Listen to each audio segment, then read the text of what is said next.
And we are back to Kamala Harris, who is now the Democratic nominee of the presidential of 2024. How about this artwork like right here? Do you like the artwork? This artwork symbolizes all of the black men and women she locked up during the time of her being a prosecutor in California. She was known to be a tough prosecutor. She was building her reputation. And what she did was lock up 2,000 black women and men in her time as a prosecutor in California for marijuana possession. She locked them up and gave them long-term prison sentences for marijuana. That's right, you guys. Smoking marijuana or possession of marijuana. She gave them long-term prison sentences just for her own evil enjoyment and to build up her tough prosecutor reputation as a DA in California. So as we see here, this is the artwork that they created for her. This is her and her laughing and cackling because of her evil laugh and her evil enjoyment of locking up black people for 20, 30, 50 years for marijuana possession.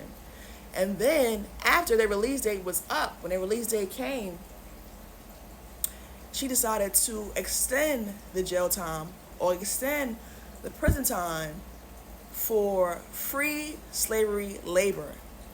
So now they keep saying, oh, she's a black woman. No, she's not. She's East Indian. When I mean East Indian, I mean Bangladesh, Pakistan, the Hindu religion, the red dots. That's what I mean. She knows about that. She might have a family of her father is a Caribbean background, a West Indian. But even West Indians don't like Americans to a certain extent, especially the so-called black Americans. They call us Yankees in their native tongue.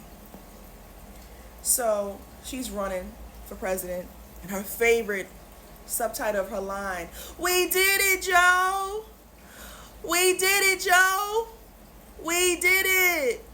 She didn't do it. So now they have Joe stepping down. He wants to step down and says, oh, I don't want to run because he doesn't want to face the consequences and the repercussions of what he's created during his time period of him being president, and which he still is president now, but we don't even know where he's at. Who's running the country right now? It seems like Kamala is running the country right now because she's, of course, the vice president of the United States at this point. So I guess she's the one that's in charge. So as you can see, the artwork is here. The proof is in her reputation and her time as a prosecutor, as a DA in California, when she was locking up black people for marijuana possession, giving them long-term prison sentences for her own evil enjoyment. So when she's laughing, she's cackling. She's laughing and she's cackling because the evil enjoyment is coming out of her because she remembers locking up black people for marijuana possession and giving them long-term prison sentences. And then when their release date came up, she decided to keep them in there longer for free slavery labor. Just like her grandfather did. He owned slaves in Jamaica. Okay? So she took on his, a lot of his ways, his traits. She took on his traits to be a slave master, and that's exactly what she is. She's a slave master. So the black women are advocating for her. They have this movement out that she's going to restore Roe versus Wade. Go Roe versus Wade. Is she eligible to terminate her fetus at 35 weeks? That's all they care about. Is she eligible to terminate her pregnancy at 35 weeks? Wow. Which is an abominable sin. But they say, hey, in America, you can do anything. See, they don't get prosecuted, the so-called blue wing. They don't get prosecuted, they don't get persecuted, they don't get indicted. They are secluded from being put on trial for any war crimes or crimes that they create. It gets brushed under the rug, and they look past it. That's what it seems like it is, as far as I'm concerned, as far as I can see, for the time period of them running over and over again. It seems like they just get away with everything. But they'll sit up there and say they're tough on laws. They're going to be tough on the firearms. They're going to be tough on people that they so-called Americans that want a better life. They're going to be tough on you not buying a house. They're going to be tough on having inflation. They're going to be tough on taking American jobs, or the so-called, what Trump said, taking jobs from black people. They're going to be tough on that. They're going to make sure they put the illegal immigrants first and put Americans last. This is the goal, this is the objective, this is the agenda, this is what they've been showing us since they've been in office. So imagine having them for another 4 years of this crazy, wild chaos that's keep going on. And they continue to say, your life doesn't matter, you have opportunities. We're giving all these other people, Venezuelans, Cuba, Nicaraguas, Ecuadorians, El Salvador, all of them need first priority.